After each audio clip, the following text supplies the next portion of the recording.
ভারতের রাজধানী দিল্লির বায়ু দূষণ মারাত্মক পর্যায়ে পৌঁছেছে। বৃহস্পতিবার দিল্লির বাতাসের গুণমান এয়ার কোয়ালিটি ইন্ডেক্স বা AQI 400-র গণ্ডি পেরিয়ে দাঁড়িয়েছে 432-এ। অর্থাৎ এই মুহূর্তে বাতাসে ভাসমান সূক্ষ্ম ধূলিকণার পরিমাণ জনস্বাস্থ্যের জন্য অত্যন্ত ক্ষতিকর। দেশটির সংবাদ মাধ্যম NDTV এ তথ্য জানায়।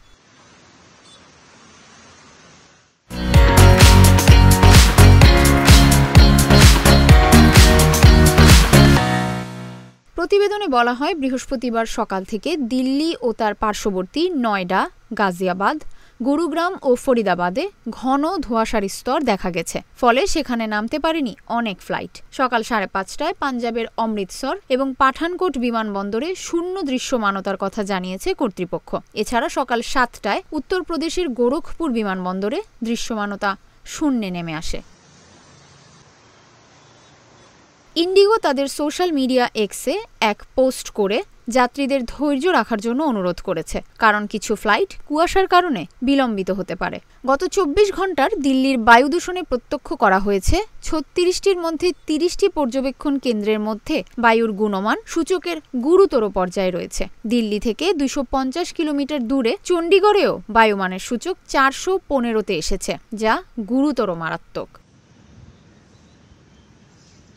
এছাড়া গাজিয়াবাদ এয়ার কোয়ালিটি ইন্ডেক্স বা AQI 378, নয়ডাতে 372 এবং গুরুগ্রাম 323-এর কাছাকাছি, অর্থাৎ বাতাসের গুণমান খুব খারাপে নেমে এসেছে। বার্তা সংস্থা রয়টার্স জানায়, সুইস বায়ুর মান বিষয়ক প্রযুক্তি কোম্পানি IQ এয়ারের লাইভ র্যাঙ্কিংয়ে বিশ্বের সবচেয়ে দূষিত নগরী হিসেবে পাকিস্তানের লাহোরকেও ছাড়িয়ে গেছে দিল্লির বায়ু দূষণ।